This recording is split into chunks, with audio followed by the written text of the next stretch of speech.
Hello everybody, this is Niclas Huschenbeth, and today I would like to show you a critical moment in chess history that could have changed chess history, and I'm talking about the game 10 in the match Magnus Carlsen against Sergej Karjakin, the challenger in the 2016 World Championship match. So let's get to it. But before we begin, as always, the comment of the day, and today it's actually two comments because it's about the same topic and it is about the comment of the day. So Thomas is saying, I'm kind of paraphrasing here, that I'm using the comment of the day as self-praising and it is my most stupid idea ever. And Babe Paul is saying, suggestion, how about choosing a question instead of a comment of the day? So let's have a discussion about it. And my head is kind of cut off, I see. Well, I thought the comment today is nice for me to personally mention the people who are supporting me here on the channel, and also to bring up suggestions like the one from Babe Paula. So I like the idea, but maybe you guys think differently. So let me know in the comments what you think. Is this stupid or do you like it? All right, so let's get to the game. And here we have the position when I'm not showing you the whole game. And let's talk about the situation before the game. So Karjakin was leading at this point. This is game 10 of 12. Okay, only 12 games in the World Championship match.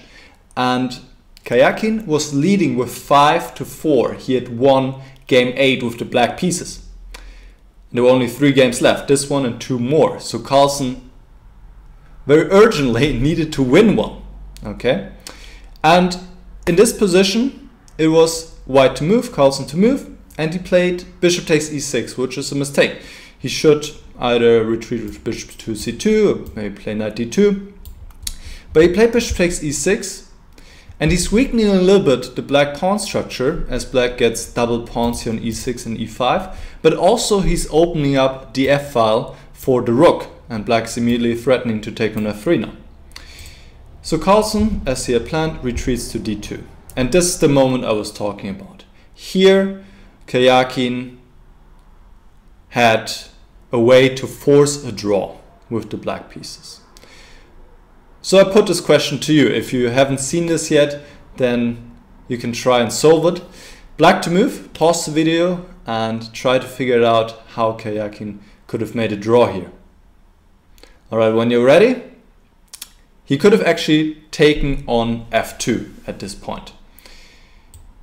This is probably what you noticed, but the question is what to do after black goes king g2 or king g1. So let's begin with king g2. And this is the important move to see. Here black can go knight h4 check. And white has to go king g1. If he takes an h4, then he's in trouble after queen g6 because the king doesn't have any place to go, and white needs to play knight g4, but black just takes on g4 and he's a healthy pawn up, plus the white king is open. So this is very bad for white. So after knight h4, white needs to play king g1, now black gives a check, and black can repeat moves here with knight f2. Or, if you want to play it in style, black can also play queen f2, which is cute. And after rook takes f2, knight takes f2, it is the same story. Black gives a perpetual. So that's a draw. So what about the other move white is available here? King to g1. Well, now black plays knight h3. If king h1, black can just retreat with the queen and he's a pawn up. This doesn't make any sense. So king g2 would be necessary. And now black can go knight h to f4 check. G takes, knight takes f4. Now rook takes is forced as the knight is forking king and queen, and if the king moves, black just picks up the queen. So rook takes f4, e takes f4, knight c2. And in this position, it seems only black can be better because he has repaired his pawn structure and he has 2 pawns plus the rook against the 2 knights. So doesn't seem like white really has a lot of winning chance in this position. Maybe Carlsen would have gone for it, but on the other hand, would have been also risky, because if he lost another game, then the match would have been pretty much over. So this was the great chance for Karjakin to draw this game, and then there would have been only 2 games left, and one of them Karjakin with the white pieces, so very tough to beat, and then just 1 game. Who knows, but this could have definitely changed chess history, and Karjakin, if he had played knight takes f2, he would have had very good chances to become world champion. This is not all yet though, because after d5, here Carlsen played queen h5, he should have played f3. Because after queen h5, he gave his opponent another chance to take on f2, and once again Karjakin missed it, but this time it was much more difficult, and I'll show you why. He played knight g5 instead.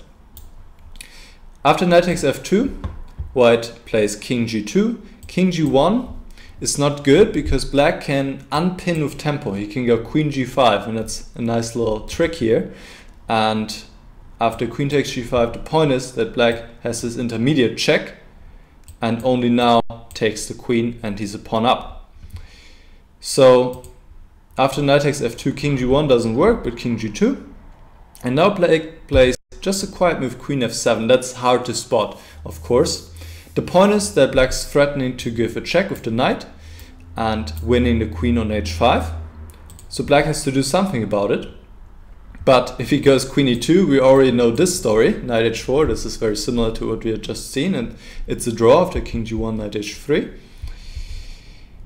So white doesn't have many moves here. The only other sense move is to go king g1, when black actually has the time to just go back to f6 and threaten queen g5 once more. And as it turns out, there's not really anything white can do about it, only go back to g2, and black can repeat moves here.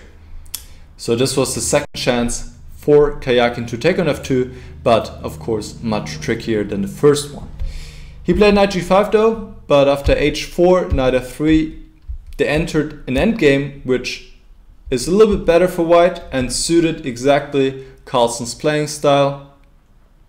And he played on and slowly built up his advantage, and eventually broke through and was able to win this game, equalize the score.